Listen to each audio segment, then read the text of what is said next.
പക്ഷേ അവരെനിക്ക് തന്നില്ല. ഹായ് ഹലോ, എല്ലാവരും സുഖമായിട്ട് സേഫ് ആയിട്ടിരിക്കുന്നു വിശ്വസിക്കുന്നു കേട്ടോ. ഇന്ന് ഇങ്ങനൊരു വീഡിയോ ചെയ്യുന്നത് ചെറിയൊരു സങ്കടം പറയാൻ വേണ്ടിയിട്ടാട്ടോ.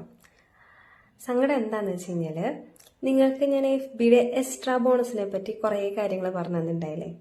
അതുപോലെ എനിക്ക് സംഭവിച്ച കാര്യങ്ങൾ നിങ്ങൾക്ക് സംഭവിച്ചിട്ടുണ്ടെങ്കിൽ കമൻറ്റ് ചെയ്യണം കേട്ടോ. കഴിഞ്ഞ ദിവസം ഇതുപോലെ എനിക്ക് എക്സ്ട്രാ ബോണസ് $20 വന്ന് കിടപ്പുണ്ട്.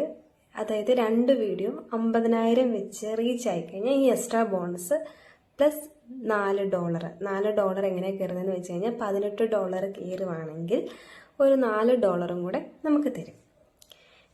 പൊന്നു മനുഷ്യരെ, ഞാൻ കിടന്ന് ഇരുന്നും പരിശ്രമിച്ച് വീഡിയോസ് കണ്ടിന്യൂസ് ഇട്ട് എൻ്റെ ഒരു 4 വീഡിയോ അടുത്ത് ഈ 50K കഴിഞ്ഞു. അപ്പോൾ ആദ്യം ഇട്ടപ്പോൾ ഞാൻ വിചാരിച്ചു ഇനി അതിനെന്തെങ്കിലും ഇഷ്യൂ ഉള്ളത് കൊണ്ടായിരിക്കും എന്ന് ഞാൻ വിചാരിച്ചു. അപ്പം നമുക്ക് ഡേറ്റ് ഉണ്ട്, ഇത്ര ദിവസം തൊട്ട് ഇത്ര ദിവസത്തിനുള്ളിൽ എന്നുള്ള ഒരു സാധനം കൂടെ ഉണ്ട്. അത് ഞാൻ കണ്ടില്ലായിരുന്നു.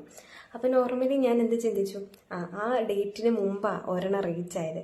അപ്പം നെക്സ്റ്റ് എന്തായിരിക്കും, അത് കഴിഞ്ഞിട്ടുള്ള ഏതെങ്കിലും വീഡിയോ റീച്ച് ആകുവാണെങ്കിൽ എന്തായാലും എനിക്ക് ബോണസ് കിട്ടും എന്നുള്ള അതിയായ ആഗ്രഹം കൊണ്ട് ഞാൻ എന്തെങ്കിലുമൊക്കെ ചെയ്യുമ്പോൾ ഇത് കയറിയിട്ടുണ്ടോ എന്നറിയാൻ വേണ്ടി നോക്കുമ്പോൾ എല്ലാം എങ്ങനെയോ എൻ്റെ 4 വീഡിയോ അടുത്ത് ഒരെണ്ണം 2 വീഡിയോ 10K കയറി, ഒരു വീഡിയോ 75K കയറി, ഒരു വീഡിയോ വന്ന് 96K കയറി, അങ്ങനെ എല്ലാം കയറി. പക്ഷേ അവരെനിക്ക് തന്നില്ല. എന്ത് എക്സ്ട്രാ ബോണസ്? ഞാൻ അത്രയും കടന്ന് കണ്ടിന്യൂസ് വീഡിയോ ഇടുന്നു, നോക്കുന്നു, നമ്മളത് സ്റ്റാറ്റസ് ഇടുന്നു. ഇനിയിപ്പോൾ FBക്ക് മനസ്സിലാകാത്തത് കൊണ്ടാണോ എന്നറിയാൻ വേണ്ടി ഞാനത് സ്റ്റോറി വരെ ഇട്ടു. എന്നിട്ട് വണ്ടി പോകുന്നു, പക്ഷേ എനിക്ക് കിട്ടിയില്ല. അയ്യോ, എനിക്ക് വന്ന സങ്കടം ഉണ്ടല്ലോ. കാരണം അത്രയും നമ്മൾ എഫേർട്ട് ഇട്ടിട്ട് നമുക്കത് കിട്ടാതെ വന്നു കഴിയുമ്പോൾ ഒന്ന് റീച്ച് ആവാൻ നമ്മൾ എത്ര ശ്രമിക്കണം എന്നറിയാമോ. ഓരോ വീഡിയോസ് ചില സമയത്ത് ആൾക്കാർ വ്യൂ ഉണ്ടാവും, നമുക്ക് ഡോളർ കയറത്തില്ല.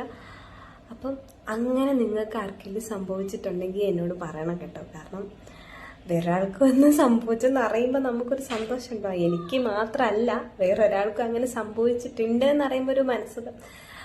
അപ്പം അത്രേ ഉള്ളൂ. അങ്ങനെ ഒരു ചെറിയ സങ്കടം എനിക്കുണ്ടായി. അപ്പം അത് പറയാമെന്ന് ഓർത്ത് വന്നു കേട്ടോ. അപ്പം അത്രേ ഉള്ളൂ. ടാറ്റാ.